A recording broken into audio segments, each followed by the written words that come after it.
Hello, fellow gardeners. Well, we're back with you today. I brought you down to the fig house here. We call it the fig house because it's full of figs. So naturally it'd be called a fig house. And you might say, well, why did you put figs in a house? Well, let me tell you. If you plant these fig trees outside through the winter when it gets cold, it will freeze that fig tree all the way to the ground.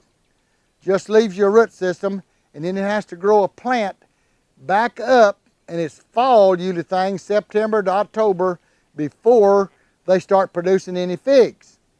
So what I've done, I bought me some little figs that were just about 2 feet tall or 18 inches, and I put one in each one of those red wicking tubs that I've been teaching you about, and we left them in those red tubs for 3 years. Each year, picking the figs off, the ripe figs off of them. And after the 3rd year, they were up here about 4 to 5 feet tall. And so I had to put them in something bigger. I didn't want to go to the ground because I didn't know what house I wanted to put them in and leave them permanent. So we took these IBC totes and we cut the top off of it. We went down in the bottom of it and put 4 of those 6-inch pipes all the way across that and made a wicking bottom in it just like we do the tubs. So it holds 5 inches of water in the bottom of each one of these tubs for each one of these figs. So we water and feed these just like we do our tomato plants, except it takes more water for a bigger plant. But then we came in and put the ground cover over the tub in there, you can see, to keep the weeds down. Now, I know you're going to say, well, it got cold in that house unless you heated it.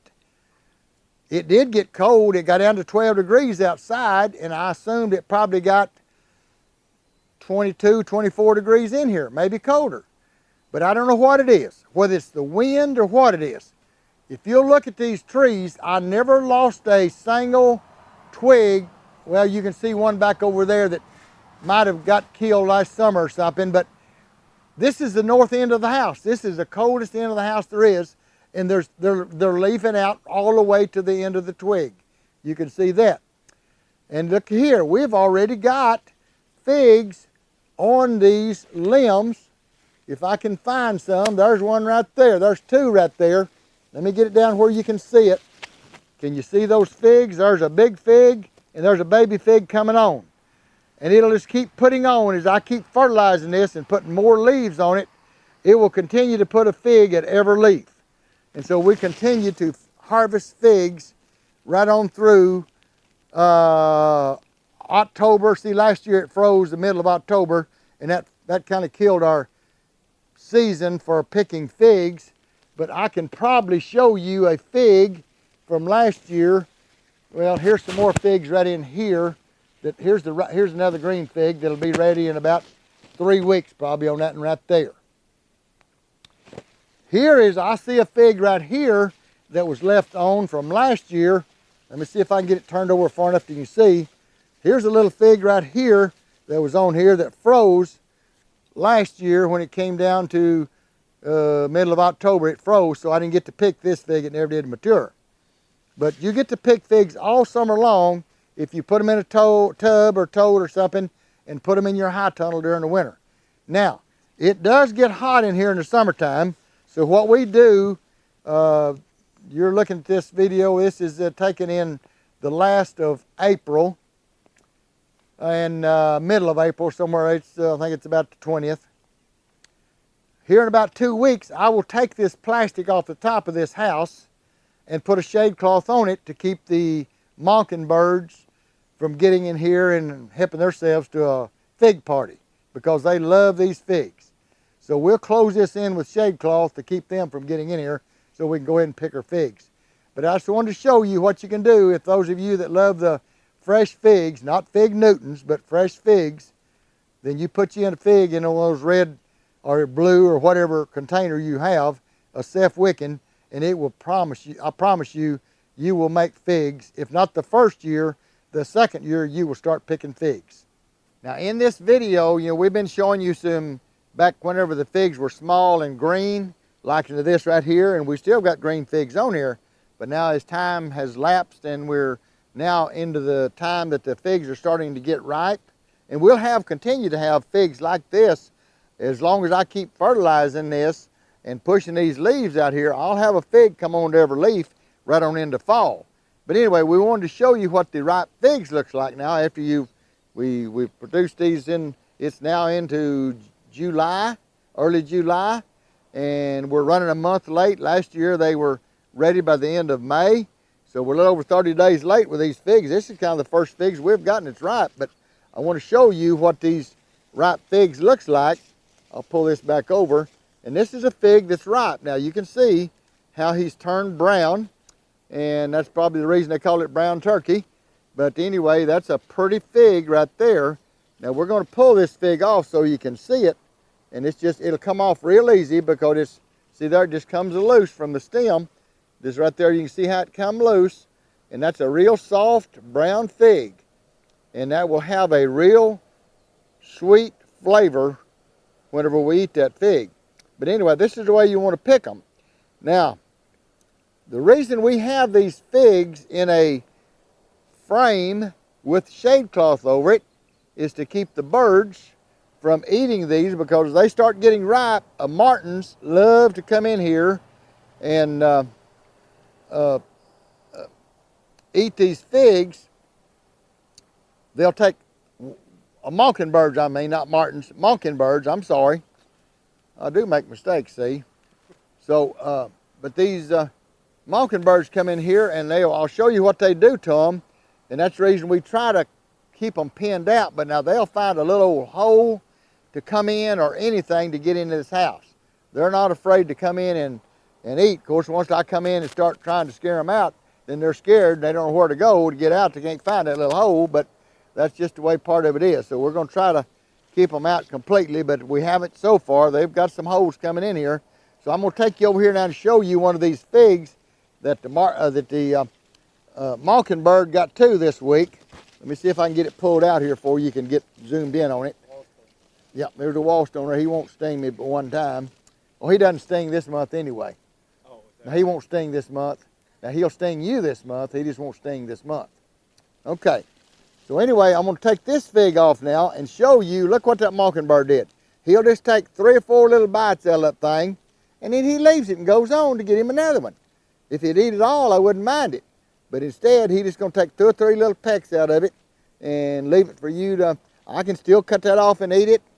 People don't want to buy it, but you know, me, I'll take that off and still going to eat the good side, because he didn't eat very much, but I still don't like for him to do that because I like them pretty like this so people can buy them. But anyway, this is the reason we protect our figs when they start getting ripe, to keep these mockingbirds from pecking on them. And but anyway, that's what these figs are, and that's the reason it's fun to grow them, because when you start getting these ripe ones, it is really fun to pull them and eat them. Now here's one that's been hanging here probably for, maybe a week too long. He pocked it. That's the reason it drawed up. See where he pecked it 2 little times? It's got ants in it already, so we'll throw that away. That's no good. But anyway, it got ripe last week, and I didn't see about it because we have so much foliage on these. We have to hunt pretty good to find these ripe figs. Anyway, we wanted to show you these ripe figs and show you what the mockingbirds can do to them, but show you how pretty these are and how good eating these are. Got a question for you. Okay. In growing figs, where is the most or best place to grow figs? Now, Well, you've got them in the wicking tubs underneath.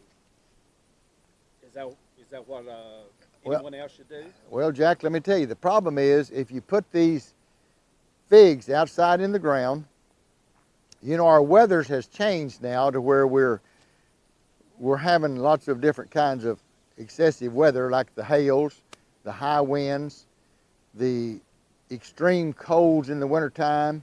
And that's what happens to these fig trees, you know, as they go down dormant in the fall, in October and all, when we start getting some cold weather and they go dormant, they're really not getting acclimated down to the cool weather before we get these extreme freezes. Like, you know, now we get extreme freezes before Halloween. We used to, it was down around Thanksgiving, and that gave you from October down into November for this thing to acclimate down to the cool, get adjusted to the cool weather. and drop their leaves and so forth and kind of get toughened up, ready for the cold winter. But now then, it'll come in here in October. They'll be fully leafed out, still have figs on them, and we'll get a freeze down in the 15, 18 degrees. And this is what the extreme, going from hot weather to down to a hard freeze, what it does, it kills these limbs back.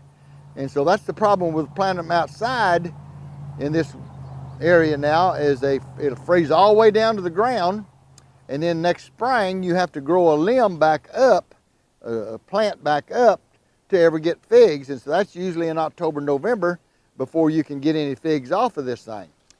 But the fact that I put them in these, you can plant them in the ground here, would be all right inside of a high tunnel, and that's what they're doing. A lot of this in Missouri now, I understand, is putting them in the ground with a high tunnel over it, put the plastic over in the wintertime, and that's enough to keep it from freezing. You can look at these limbs, and there's none of them frozen back. They're all good and fresh and come right up. Well, you can find one every now and then a little bit froze back, but it's not bad. But I mean, that's okay. But you put them inside of this high tunnel and put plastic over them, and they don't freeze back, and then you can start harvesting figs here, usually in May. This year it's the 1st of July, so we're running 30 days late because of all this extreme cold weather and the cool spring we had, that they just didn't grow so fast. But now then, we got them starting to ripen. We'll have ripe figs plumb on through November now, off and on. Sometimes there'll be more harvested than the others, but we're still putting figs on. With every leaf we put on, there's a fig coming on it. And so that's the reason we want to put these in a high tunnel. Now, you put them in here with plastic over them, and it's nice through the winter. It's nice in the early spring. But guess what? Then we get into, starting in early May, we start getting up into, 85 to 95 degree temperature outside. That puts you over 100 degrees inside this high tunnel. So we come in here in May and we pick this plastic off, which we have it fastened on here in a manner that we can take it off in a matter of hour and a half, 2 hours. We take the wiggle wire track off of each end. We take the ropes off that's holding the plastic in, the middle's down through here. We pull that plastic off. We put us a shade cloth back on it, fasten it back down in 30 or 40 minutes. And now then we're ready to go from wintertime growing up into the summertime growing. And now then it's nice and cool under this shade in here. And we try to keep it sealed down good and tight so the mockingbirds can't get in here. And that way we can get the figs instead of the birds getting them. But we have a few holes around that we're going to have to stop up now, since they're starting to get ripe, and stop these mockingbirds from coming here, because we don't like this kind of idea. We'd rather have it like this right here. That's perfect, because we put these in pint containers and sell these for $6 a pint, and people are glad to get them, because the older folks, they like these fresh figs. Now most of these young folks, they've never tasted one, but when they come down and I take them on a tour and they taste one of these, then they're hooked on these figs also. So that's what we like to do, is to show these young folks what these figs are like and what they taste like. I'll tell you what, I'm going to cut one of these in two and show you what it's like inside. This is actually the blossom of the fig inside of the fruit. When you have other kind of fruit, like a tomato, it blooms. It has a fruit right behind it, or a squash or anything like that. It'll have a bloom, a blossom with a baby fruit behind it, whether it's a tomato or a squash or a watermelon or a cantaloupe or a cucumber or anything. But these, when they come on, this is the blossom. The blossom's on the inside, and that's what makes the fruit. I don't know, there's a little bug that has to go inside of that hole and go in there and pollinate that. Now, whether he's still in there or not, I don't really want to know. I just want to play like he's not and eat the fig and not know that he's in there. But you can see, I don't see any place for a bug to be in there. But that's actually that blossom inside. But you talk about something good eating, that is good eating. That's not a fig Newton. I know that's what they make fig Newtons out of. But that does not give a fair shot to fig Newtons. I mean, they don't taste nothing like a fresh fig. This is so much better eating. So I invite you to come down and we'll bring you up here, and if we can find a ripe fig, we'll let you taste of it and see what it's like. We'd love for you to try something new. Okay, well, if you like this video, we're going to ask you to ring the bell and subscribe, and we'll make you some more if you like this. Goodbye.